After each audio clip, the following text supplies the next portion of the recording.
Good morning.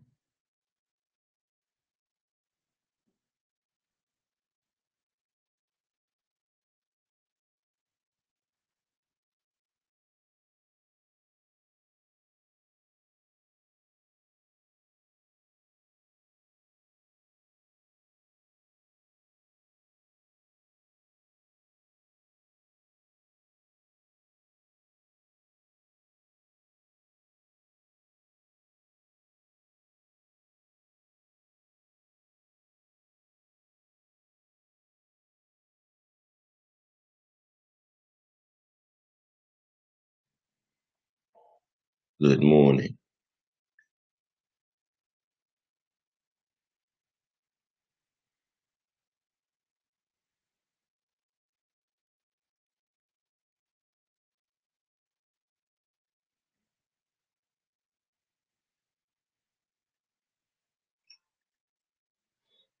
Come on in.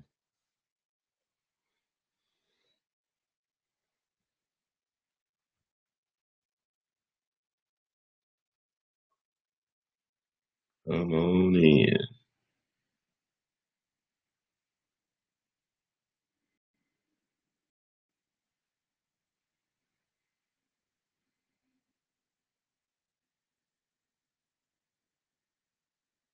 Come on in.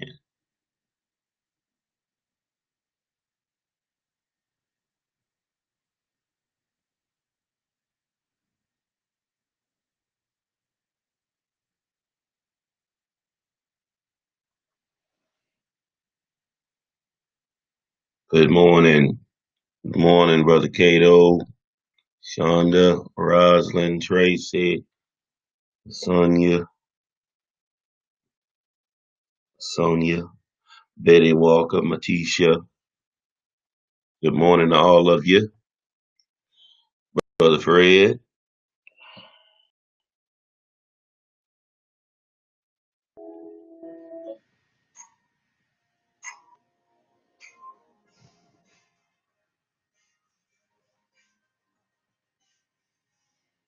Come on through.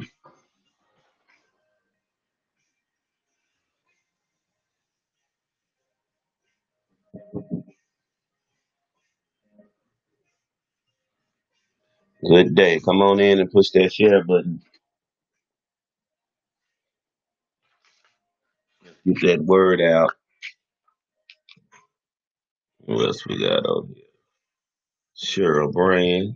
Sonia, is it your birthday, Sonia? I thought I saw that somewhere.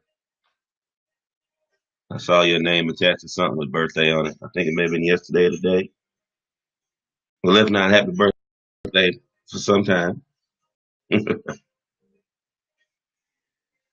Turnbow, Angela Polk, Miss Deborah Francis Brookins. Yes, well, happy birthday. And how's my little man doing? I ain't seen him in a while. I know he done got tall on me. Still dressing clean. Brother Sandy, Miss Crockett.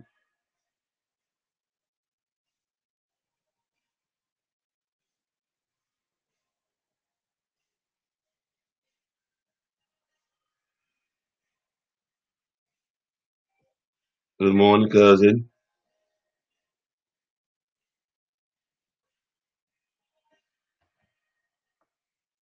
Y'all tell Sonia Howard happy birthday. It's her birthday. Sonia Howard, happy birthday. Anybody else got birthdays today? Tell them happy birthday.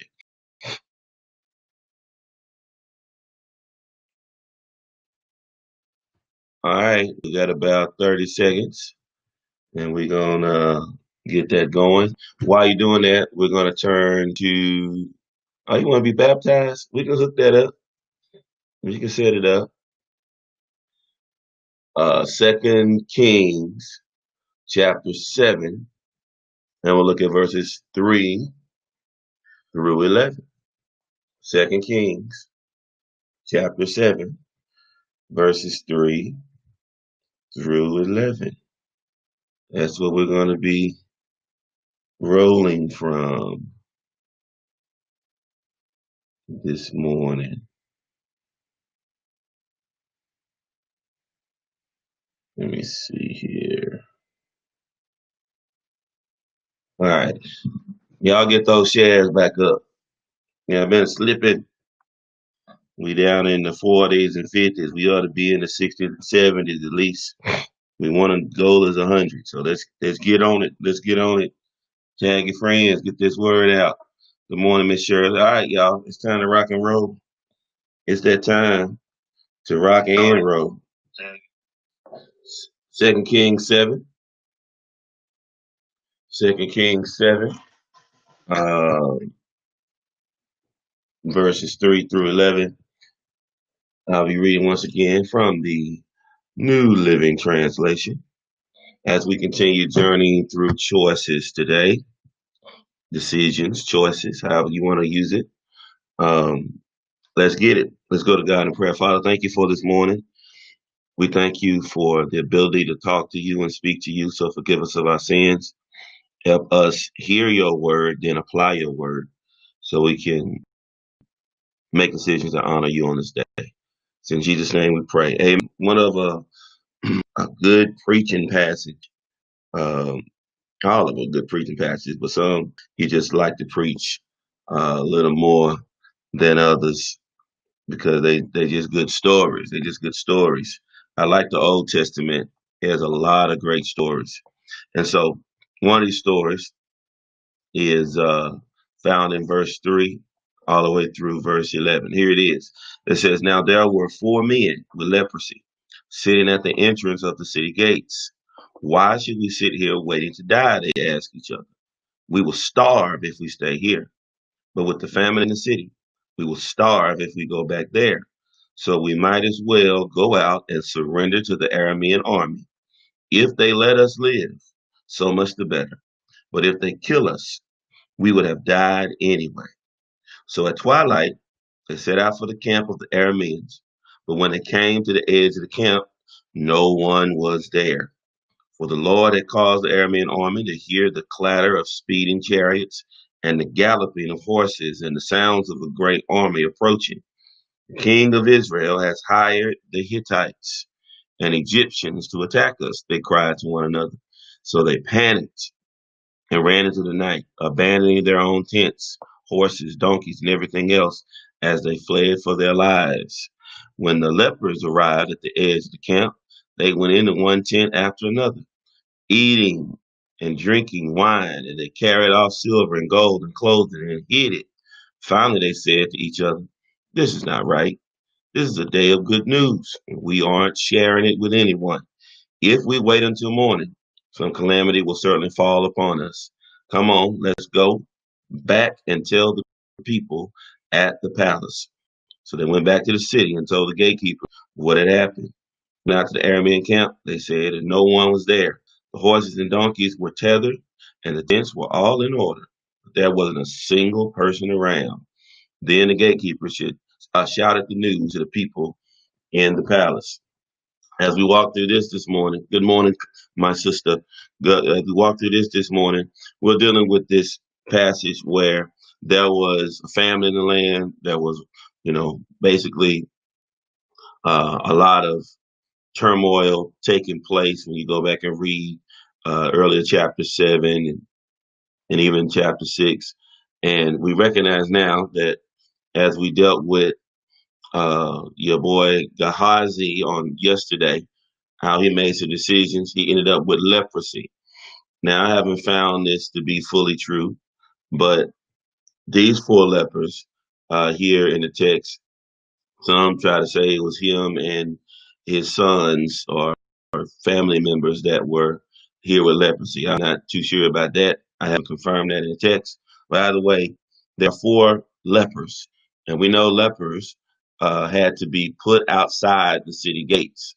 So, case in point, if you live in Dallas, they will put you outside the city gates. You couldn't come into Dallas with all of that because they didn't want the uncleanness of you, and they had to shout unclean whenever they, uh, appeared. So they couldn't come back into the city gate until that they were seen as clean.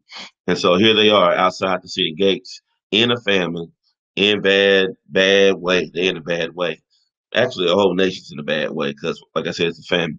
And so we come to verse 3, it says, these four men that were sitting there, and they were at the entrance of the gate. So they weren't like further and further away. They were right there at the city gates, looking into a place they desired to be in, but could not go there. Have you ever been there where you can see what you want and see where you want to be, but there's something that's on you that's preventing you from making that step, or there's some boundary, there's some restriction, there's something on because of your skin that there is an opportunity, but you can't make it because you've already been labeled, you've already been sectioned off, you've already been put in a category, and your kind, uh, so to speak, is not welcomed until some things change about you. You ever been there? Your family can do it. Unfortunately, churches can do it. Um, Friends can do it. Society can do it. They can put you in a category and put you in a box and let you see, hey, I want to be over there, but you have to be right here. And they said, why should we sit here waiting to die? And they're saying, hey, you know what? It's bad everywhere. Now, I know we on the city gates. And I know, we're on the edge. We're not supposed to be over there. And we have some options. Um, and that's what we want to talk about today for the most part is you have options. You have options. When you think you have no options, as bad as things are, you still have options. They had a bad situation, but they still had options. This is what the first I said. Why should we sit here waiting to die? They asked each other. Hey, we gonna die one day, but we ain't gotta die right here or right now. So why should we be sitting here? We're making a choice. We can make the choice to sit here and die, or there may be another option. There may be another option. Yeah. Yeah. Type in I have options. I want somebody to know that. I have options because somebody might have told you you don't have any options. It may look like on the surface you don't have any options.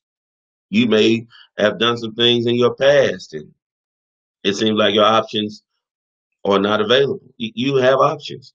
They may not be the options you desire. And maybe you don't even know what your options are in depth until you first recognize you have them. You don't have to stay stuck on stupid. You don't have to stay stuck in that situation all the time. So ask God to reveal. If you don't know you have options, ask God to reveal to you your options. Don't just say this is just it. I'm put out. I can see what I want, but I can't get it because I got this going on with me. No, they said, we're gonna die, but it don't have to be today, does it? And so, why should we sit here waiting to die? We could be doing some. We could be doing something with our time. So it says, and here they go with some of the options. They say we will starve if we stay here. Now we know if we stay here, we know what's going to happen because ain't nothing here. I mean, it's evident there is nothing here that is going to keep us alive long. We're gonna starve. There's nothing to nourish us and feed us. You ever been to a place where you're like, you know what, I'm dying here, and I don't see a long term stay here without one end result. It don't have to be physical death. It could be the death of your dreams. It could be the death of your confidence, the death of your self esteem. Sometimes we can stay in places too long because we were more afraid of leaving than staying there and dying. But you have an option. You can't say no one's holding you hostage. There are no chains on you. So why would you stay here in a place and starve to death when you have another option? At least it's an option. We didn't say it was going to be the best option. It is an option. And here's what they say. We will starve if we stay here. But with the famine in the city, We will starve if we go back there. I mean, even the place we talking about wanting to go, it's got issues. We gonna starve here. We gonna starve. We're going to the city because ain't nothing in there. The place that puts you out don't even have nothing to take care of you. See, here's what I want somebody to understand right now. Listen to me carefully. Listen to me carefully. Some of you are still disappointed about who rejected you and when they rejected you. And here's the thing: they ain't doing no better than you. They ain't doing no better than you. Or if it looks like they're doing better than you, it is. They don't have anything to feed you. Some of us are still hurt by people who couldn't feed us, who couldn't strengthen us. If we went back to them, we still gonna die because God was sparing us by putting us out here. They didn't want us. They didn't want to give us a chance. So sometimes you ought to be thankful that if you're gonna starve, you ain't got to starve with people who don't want you. Oh man, if you're gonna die, you don't need to die with people who don't value you, who who ostracize you. No, no, you ain't got to go out like that. You don't have to go out like that. Cause some people can't give you more than what you have right now. So stop worrying about trying to go back to certain places when those places still don't have anything themselves to give you. Now, we will starve if we stay here, but with the famine in the city, we will starve if we go back there. This is what they say. So we might as well go out and surrender to the Aramean army. We might as well.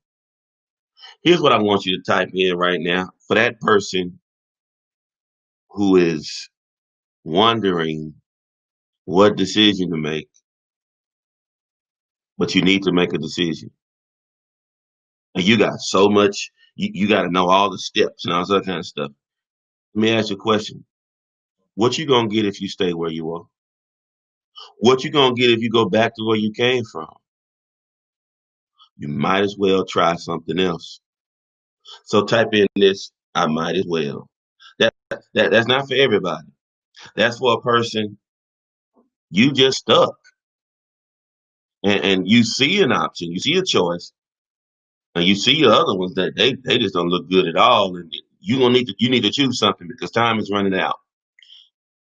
I might as well. I might as well. I might as well. Let me say it again for you. I might as well. I might as well. Stop calling me when I'm on devotion time. That's how I know you don't know me. I might as well. I might as well. I might as well.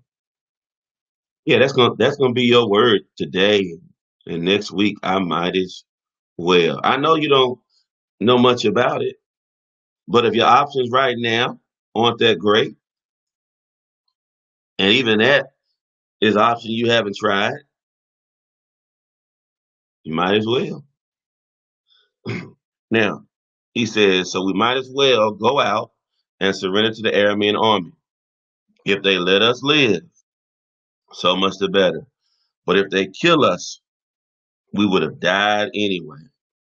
You got to understand, the Aramean army had something to eat, and nobody wanted them anyway. So they were like, we might as well go to the enemy. That's a strange option. But they said, hey, if we're gonna die, at least we're gonna die with something in our bellies. Because even as a slave, they feed slaves.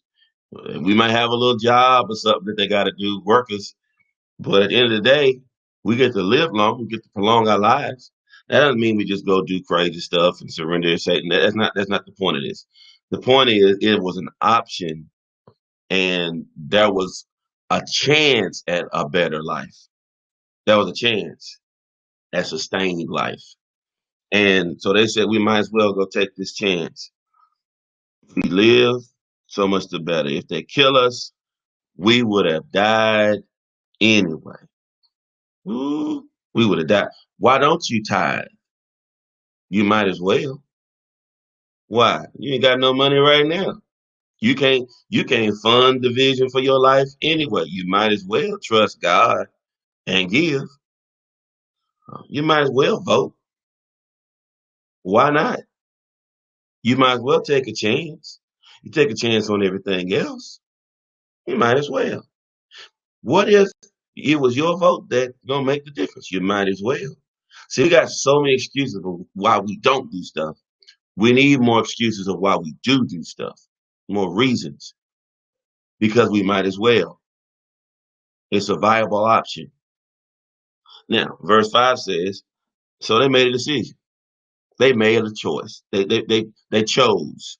They chose a direction.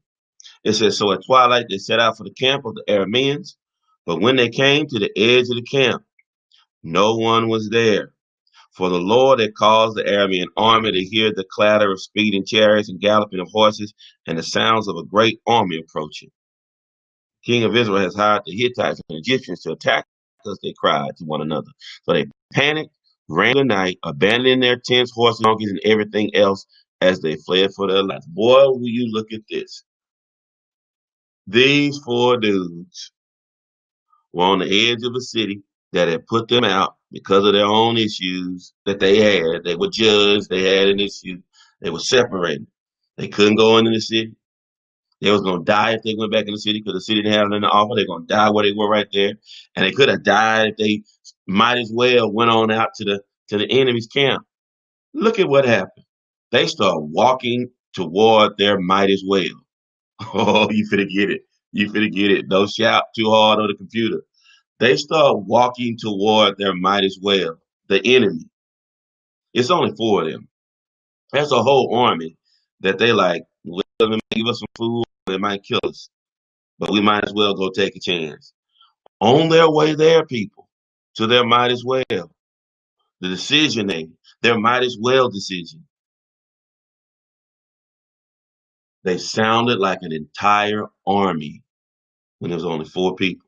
God made the enemy, before they even showed up, hear the sounds of chariots and armies and all these things coming after them. I mean, it said the king of Israel has hired the Hittites and the Egyptians, two two different sections, to attack us. And the enemy took off running. Oh my goodness. Do you not know that God can make your enemies run and fear and make you sound bigger and badder than what you really are? Do you not know that God can clear a path if you just do your might as well and everything you needed and more will be right there by the time you show up? If you do a might as well. He said they panicked. The enemy did, left their tents. So that means they got shelter. Left their horses and donkeys. So that means they got transportation. They also have tools to plow if they have some ground, because with donkeys and pack stuff for journeys and everything else. See, that's everything else. I did the might as well, and that's just some everything else involved. Only thing they were looking for was food. But God doesn't hook you up with that and more. And then there's some stuff that's just some everything else. How many can stand an everything else kind of blessing when you step out? I'm praying that when you step out into your might as well by faith, that God does an everything else kind of blessing and everything else. And that means stuff that you desire and stuff you didn't even ask for, stuff you weren't even searching for, that you just get so blessed because you made a choice not to die where you were. You made a choice not to shrivel up where you were. You made a choice to finally start that business because you might as well. You ain't getting no younger. Time ain't standing still for you. You might as well plan it correctly, the best you can, step out and check it out. But use wisdom when you do. We're not just talking about just doing crazy stuff. We're talking about, hey, is this a real viable option? You have time to research and evaluate. And I'm talking to somebody today because you've seen the last 10, 15 years of your life. God has kept you. God has kept you sustained. What's the next 15 look like? Do you want the same thing of the last 15 in your next 15? Let's talk about not even 15. The next five. The next five. Is working a job the rest of your life what really God really called you to do? Or do you have a might as well stuck inside you somewhere? And you're gonna sit there and die on that job. Oh, it's not because the job is not good money, but you're not alive. I know I'm talking to somebody right now. You're not alive. You got a good routine, you got a comfortable life, but there's so much more in you, and you won't do your might as well because of fear. And I'm challenging you today to look at your options. You can stay there and be safe, and that may be what God has for you. But if I'm talking to you right now and it seems like there's something inside of you that the Lord is pressing buttons on and you uncomfortable with what I'm saying, it just may be the Holy Spirit is saying to you, now you know I'm talking to you through him, right? Because I've been talking to you about stepping out. It may not be a job. It may be going back to school. I don't know what it is, but there's a might as well in somebody I'm talking to. And you do have that option. You may have to change your lifestyle in order to get started first, but you do have that option. So here's what I want to tell you. You can have a safe lifestyle with no peace. Yeah. Ain't nothing really going wrong, but ain't nothing really going great. And I'm here, I'm chilling. But I got something inside of me, and I don't even want to try it anymore because I failed before. And I don't like failing. I didn't like the way that felt. Okay, and here's what you ought to have on your tombstone. They tried before they died. It- go out like that. I'm going out. They tried before they died. Ain't gonna be no question marks. You don't have no question marks going into the grave. It's gonna be, hey, at least they tried to build the business. At least they tried to do this.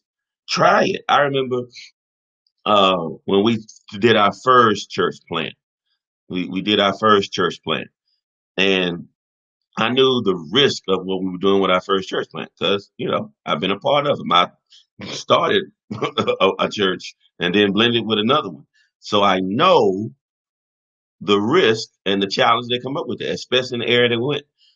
And so I knew it was on a short schedule. So I knew, hey, this is something we're going to have to look at for short term and then see if we're going to expand in the long term. So we tried it. What did we lose? Nothing. We learned. We learned. See, here's what I want you to understand.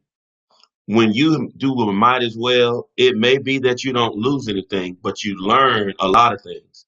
And it may be that you learn where you are right now. Let me show you something else about that.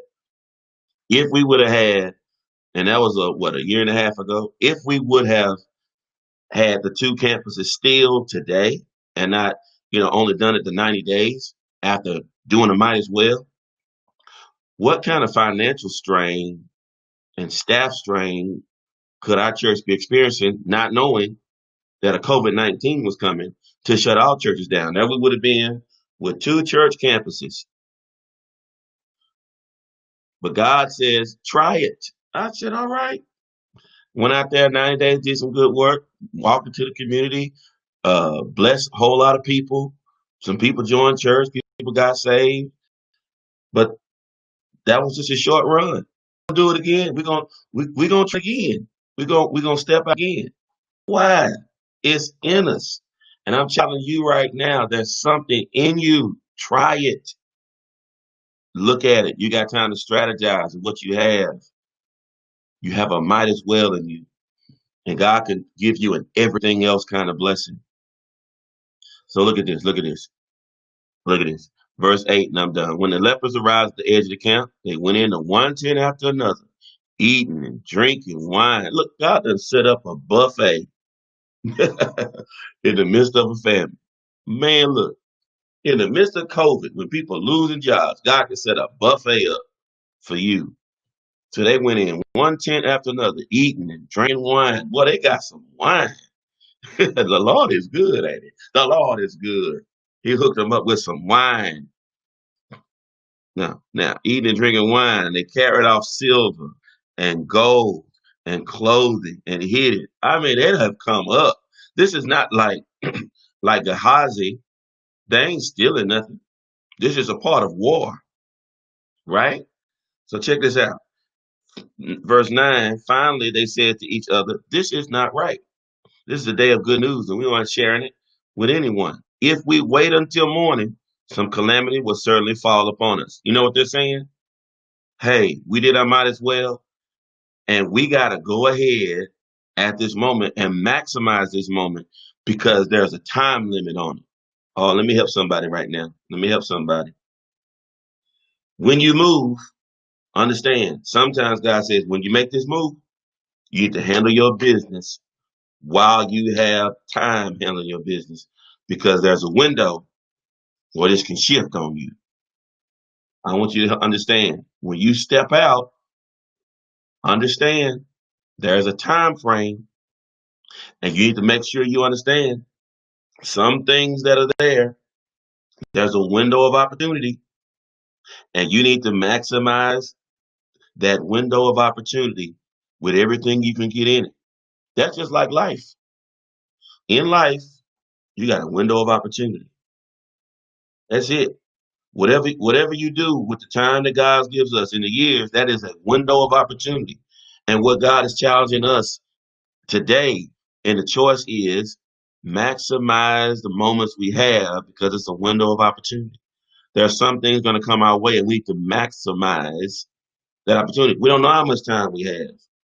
So whatever we get opportunity to do, maximize that. Don't spend too much time, halting between two opinions. Well, some of us gonna think our way to that as that horse I talked about a long time ago. I don't know if I told y'all about that horse. There was a horse that came down the road. He came to a fork in the road. He came to a fork in the road. One fork in the road. At the end of that fork, that horse could see some hay. Another fork in the road, he could see some horse apples. You know them green horse apples. That horse stood right there at that fork in the road. Looked at the hay, looked at the horse apples, looked at the hay, looked at the horse apples, looked at the hay, looked at the horse apples. You know what finally happened? That horse got skinnier and skinnier and died and never maximized either opportunity. Why is that? He took too long trying to make a decision. Listen, friend, you need to make a choice. You need to do it might as well with wisdom. All right, so I'm done. So they said, we got to share this with somebody. It's just too good going on. We got too much stuff. See, God blessed them with too much stuff, an exceeding abundantly above all they could ask to think kind of blessing. Well, they said, we got to share this with somebody. We don't need this to waste. And so they went back to the city and told the gatekeepers, wait a minute. The gatekeepers were the one keeping you out the gate. But they went back to the city and said, we're not going to be like them. People need to eat in there. Go tell folk who need something because we're not going to be those kind of people. We want people to eat. We want people to have food. We don't want them to die eating. See, that's another test. Can God bless you when you do your might as well? He creates that buffet in a famine-like situation that when he gives you more than enough, can he trust you to help people even when they wasn't trying to help you? Man, that's a heart check. These lepers. Well, wait, hold on. Pause. Can I help y'all? Can I help y'all understand something? These lepers did their might as well. I know I'm going a little longer today because this is a good story. It's a longer story, but I definitely got to get to you. These lepers were put out because they had leprosy. They went to the Iron Man army, did might as well. God hooked them up with more than they could even imagine and everything else. They had the heart to go back and help the very people that got rid of them. And let me tell you something. They still had leprosy. Don't you miss this point. See, God can bless you and your situation still hadn't changed.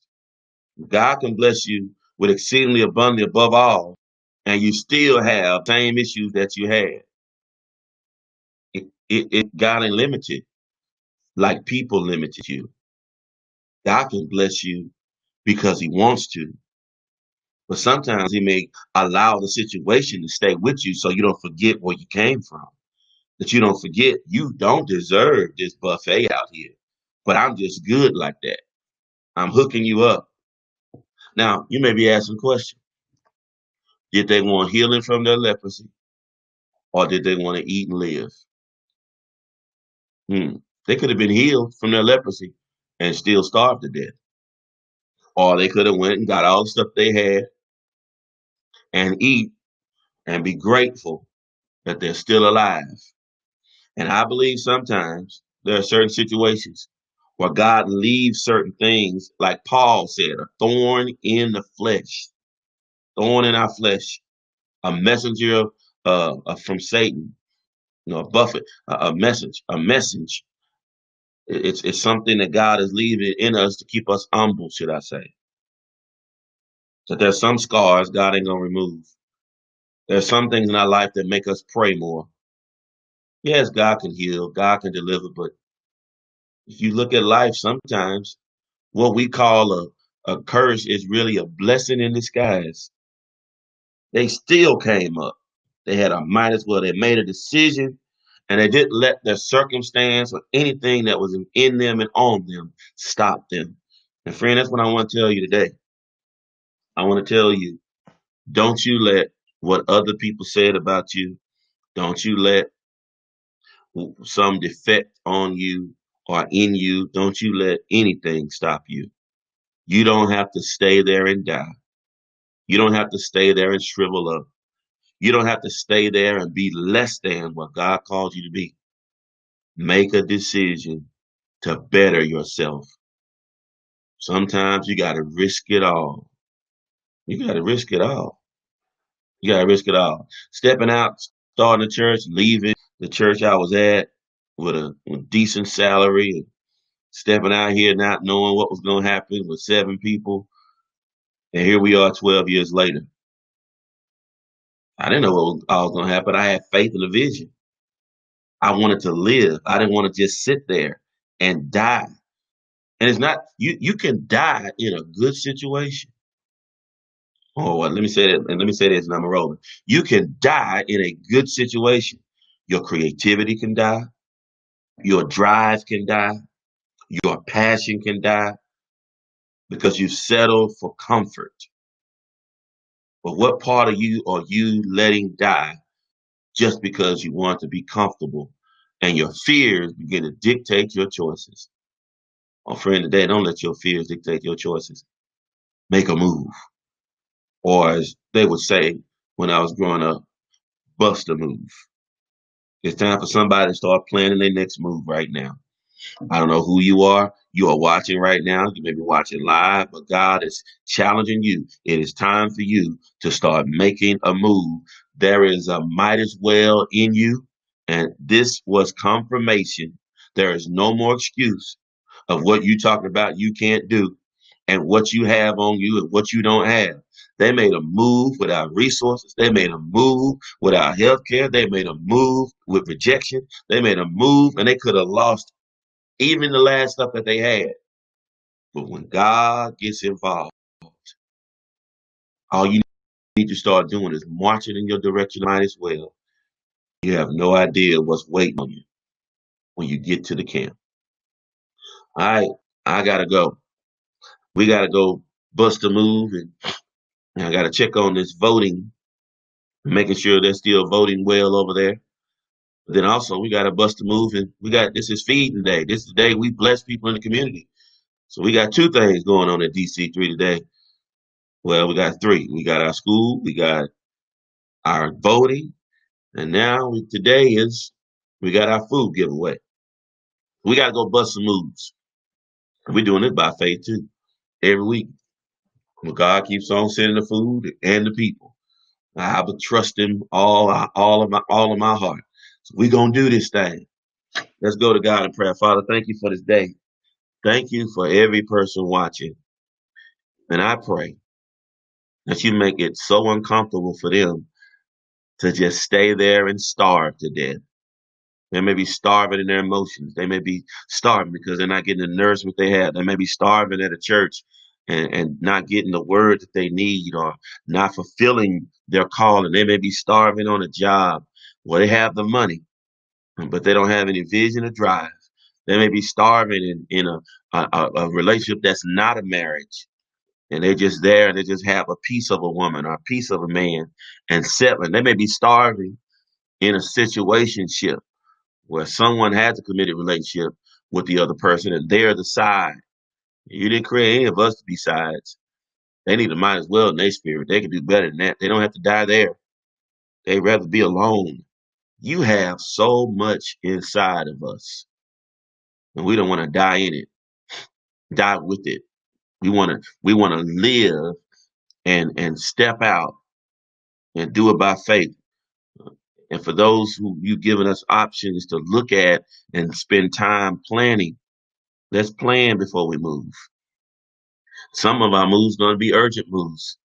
Whatever the case, lead by your spirit. But we refuse to die right here.